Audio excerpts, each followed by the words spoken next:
साल 1991 जब कांग्रेस की सरकार सत्ता में थी और पीवी नरसिम्हा राव उस समय के प्रधानमंत्री थे और उस समय हमारा देश गल्फ वॉर की वजह से भारी इकोनॉमिक क्राइसिस से गुजर रहा था। हमारे देश के पास मात्र 2 हफ्ते का तेल खरीदने के लायक ही पैसा बचा था और उस समय कांग्रेस सरकार मदद मांगने के लिए IMF के पास गए थे, लेकिन शर्त रखी जाती है कि इंडियन गवर्नमेंट को अपना सोना अपना गोल्ड गिरवी रखना होगा।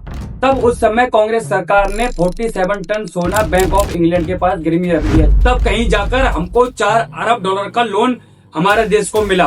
उस समय हमारे देश को पूरी दुनिया ने एक कमजोर कंट्री बताया था।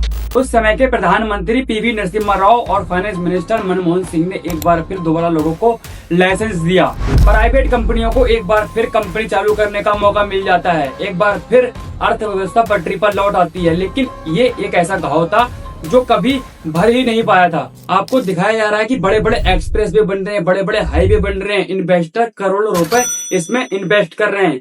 क्या सब कुछ चमक रहा है? नहीं, क्योंकि एक बार फिर वही बीमारी दोबारा से लौट आई है। इंडिया दुनिया की सबसे आबादी वाला देश है, लेकिन बेरोजगार भी हमारे देश में ही सबसे ज्यादा देखने को मिल जाएंगे। दोस्तों, ILO की रिपोर्ट देखो, बेरोजगारी की दर रुकी हुई है, लेकिन हमारे देश के युवाओं को नौकरी नहीं मिल रही है। पढ़े लिखे लोग घर पर बैठकर परिवार वालों पर जिंदा बोझ बन रहे हैं। और तभी आता है सुप्रीम कोर्ट से एक ऐसा बयान जिसने सबको हैरान कर रख दिया था।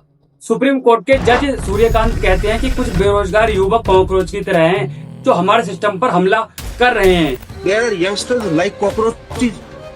They don't get any employment. They don't have any place in profession. Some of them become media. Some of them become social media. Some of them become RTI activists. Some of them become another activists. मतलब बिल्कुल साफ है, system ने लोगों को नौकरी नहीं दी, मौके नहीं दिए और अब हम बेरोजगार लोगों को ही कॉकरोच बना दिया गया है। और इसी गुस्से ने एक आंदोलन को जन्म दिया, कॉकरोच जनता पार्टी।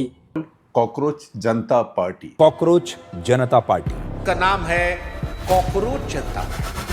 लेकिन